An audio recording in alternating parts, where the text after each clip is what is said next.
অনির্বাণ নীলু দুজনেই ধান্দাবাজ, স্বার্থপর। রায় শৌর্যের মিল চাইছে দর্শকরা।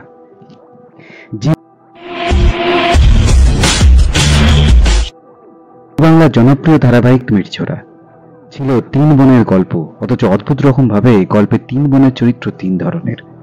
বড় বোন পরিবারের জন্য হাসতে হাসতে নিজের ভালোবাসাকেও ত্যাগ করে দিতে পারে। ছোট বোন তো অন্যায়কে কখনোই সমর্থন করে না। নীলু সে তো এই দুই বোনের মতোই নয়, স্বার্থপর এবং লোভী। নিজের স্বার্থের বাইরে গিয়ে সে কিছুই ভাবতে পারে না। বড় দিদি রায় ক্যান্সারে আক্রান্ত, তা সত্ত্বেও নীলু ভেবে যাচ্ছে কিভাবে টাকা আমদানি করবে শৌর্যের কাছ থেকে। আবার কখনো ভাবছে টাকার পরিমাণ পরিবর্তন করবে নাকি শৌর্যের সাথেই থেকে যাবে। অর্থাৎ বরের প্রতি ভালোবাসা নয়, নিজের জীবনের সুখের কথা চিন্তা করাটাই তার একমাত্র কাজ। অনির্বাণ সারা জীবন যে মেয়েটা তাকে ভালোবেসে বিয়ে করলো তাকে ভুল বুঝে গেল, আর ভুল বুঝে অপমান করে গেল। যাচ্ছে নাই তাই বলতে থাকলো।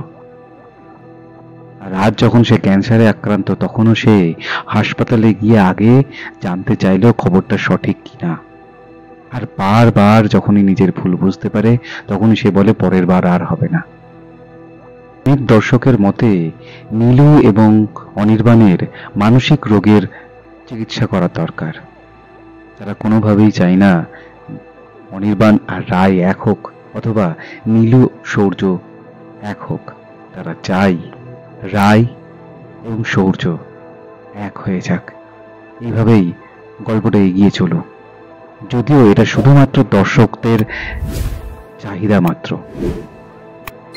জানি না চ্যানেল কর্তৃপক্ষ বা প্রোডাকশন হাউস এই নিয়ে ভাববে কিনা, বা দর্শকদের মতামতকে গুরুত্ব দেবে কিনা, বা সেইভাবে গল্পের লাইন আপ আসবে কিনা।